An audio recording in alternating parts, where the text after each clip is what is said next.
देखिए, आज हम लोग शुरू करेंगे प्रश्नावली 8.1 NCERT book class 10th math का तीसरा क्वेश्चन से। पहला और दूसरा क्वेश्चन इससे पहले के वीडियो में मैं बता चुका हूं। अगर आप नहीं देखे हैं तो चैनल पेज पर जाकर के देख सकते हैं। तो चलिए तीसरा क्वेश्चन देखते हैं। यदि साइन ए बराबर 3/4 तो कॉस ए और टैन ए का मान ज्ञात करना है। अब देखिए यहाँ पे साइन ए दिया हुआ है 3/4। तो साइन बराबर होता क्या है? तो साइन बराबर होता है लंब और बटे कर्ण, यानी कि 3 जो है लंब है और 4 क्या है? कर्ण है।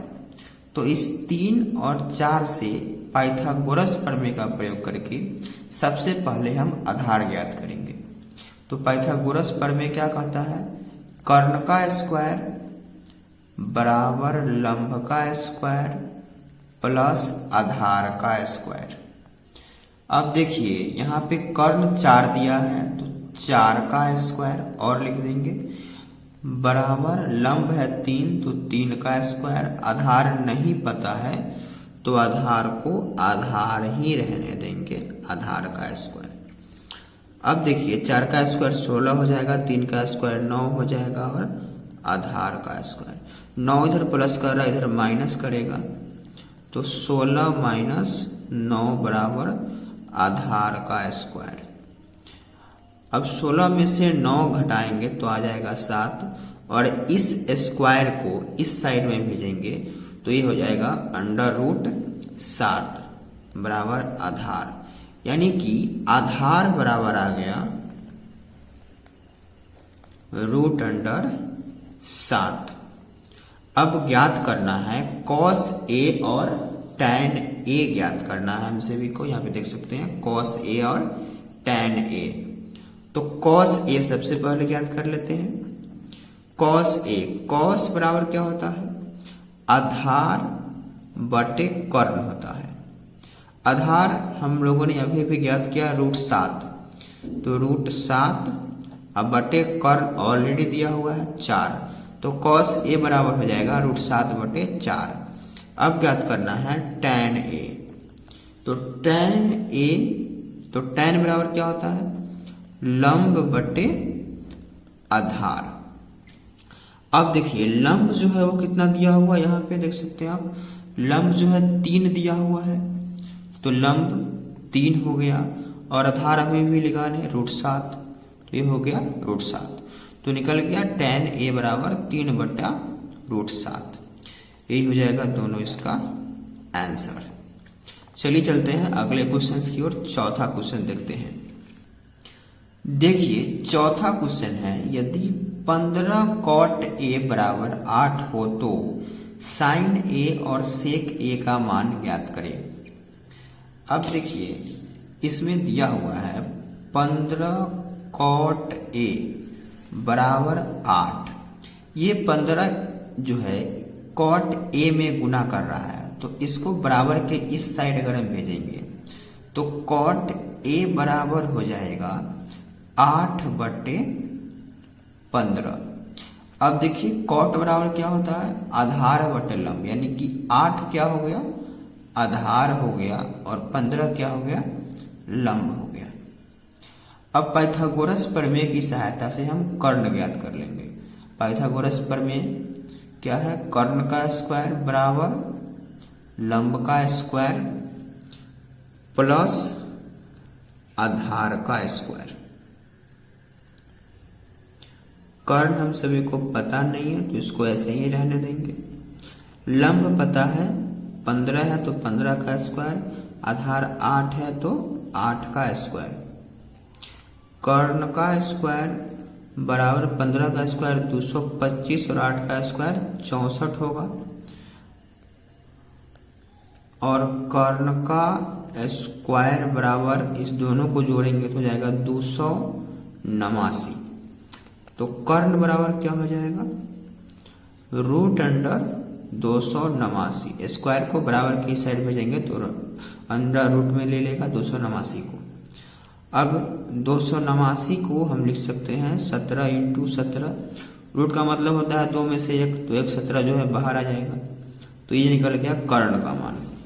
अब हमें ज्ञात क्या करना है ये देख लेते हैं। ज्ञात करना है साइन ए और सेक ए। अब देखिए साइन ए, साइन बराबर क्या होता है, साइन बराबर होता है लंब बटे कर्ण। लंब कितना दिया हुआ है, लंब दिया हुआ है 15, तो 15 और कर्ण हम लोगों ने अभी निकाला 17, तो 15 बटे 17 हो जाएगा साइन ए का मान। और अब ज्ञात करना है सेक ए, तो सेक ए बराबर, तो सेक बराबर क्या हो जाता है, सेक बराबर हो जाता है कर्ण बटे आधार। अब देखिए कर्ण का मान अभी निकाले हम लोगों ने 17 और आधार का मान दिया हुआ है 8, यहाँ पे देख सकते हैं आधार का मान 8 है, तो सेक ए बराबर हो जाएगा 17 बटे 8 और यही दोनों हो जाएगा इसका आंसर। चलिए चलते हैं पांचवा क्वेश्चन की ओर। देखिए पांचवा क्वेश्चन है, यदि सेक थीटा बराबर 13 बटे 12 हो तो अन्य सभी त्रिकोणमितीय अनुपात परिकलित कीजिए। तो टोटल 6 त्रिकोणमितीय अनुपात होते हैं, ये मैंने आप सभी को बता दिया है त्रिकोणमिति परिचय के वीडियो में। तो यहाँ पे एक त्रिकोणमितीय अनुपात दिया हुआ है, बाकी के 5 त्रिकोणमितीय अनुपात को ज्ञात करना है। तो यहाँ पे देखिए सेक थीटा बराबर दिया हुआ है 13 बटे 12। अब सेक बराबर क्या होता है, तो सेक बराबर होता है कर्ण बटे आधार, यानी कि 13 क्या है कर्ण है और 12 क्या है आधार है। तो कर्ण और आधार दिया हुआ है। अब पाइथागोरस प्रमेय की सहायता से हम लंब ज्ञात कर सकते हैं। पाइथागोरस प्रमेय क्या है, कर्ण का स्क्वायर बराबर लंब का स्क्वायर प्लस आधार का स्क्वायर। अब देखिए कर्ण जो है वह कितना दिया हुआ है, 13 दिया हुआ है, तो क्या हो जाएगा 13 का स्क्वायर बराबर लंब तो पता नहीं है, लंब को लंब ही रहने देंगे, और आधार जो है यह 12 दिया हुआ है, 12 का स्क्वायर। अब देखिए 13 का स्क्वायर हो जाएगा 169 और लंब का स्क्वायर यही रह जाएगा, 12 का स्क्वायर हो जाएगा 144। 144 इधर प्लस कर रहा है, इस साइड भेजेंगे तो माइनस करेगा, तो हो जाएगा 169 माइनस 144 बराबर लंब का स्क्वायर। अब इसको घटाएंगे तो आ जाएगा 5 2 25 आ जाएगा और लंब का स्क्वायर।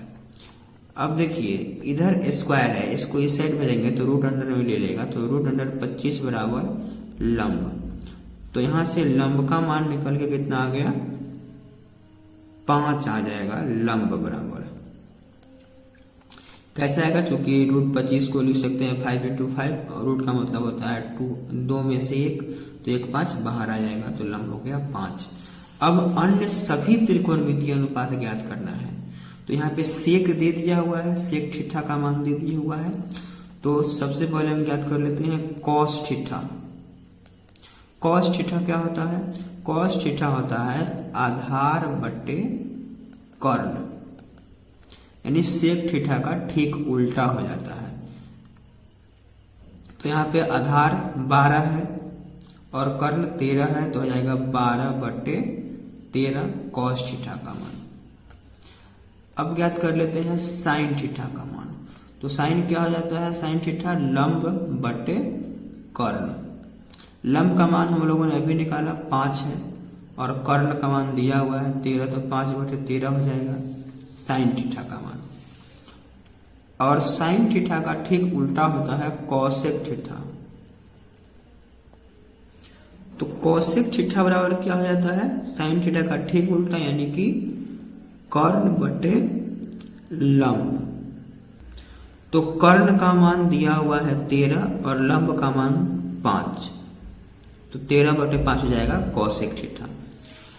अब ज्ञात कर लेते हैं हम लोग टैन थीटा। तो टैन थीटा का मान हो जाएगा, टैन बराबर क्या होता है लंब बटे आधार। लंब हम लोगों ने अभी निकाला 5 है और आधार ऑलरेडी दिया हुआ है 12, तो 5/12 हो जाएगा। कॉट थीटा इसका ठीक उल्टा हो जाता है, यानी कि आधार बटे लंब हो जाएगा। आधार जो है 12 दिया हुआ है और लंब है 5, तो ये निकल गए इसके अन्य त्रिकोणमितीय अनुपात। टोटल 6 त्रिकोणमितीय अनुपात होते हैं, जिसमें से 1 दिया हुआ था, बाकी 5 को ज्ञात करना था, तो ये हो गए बाकी के 5 त्रिकोणमितीय अनुपात। आज के लिए इतना ही रहने देते हैं। इससे आगे के क्वेश्चंस हम लोग अगले वीडियो में करेंगे। धन्यवाद।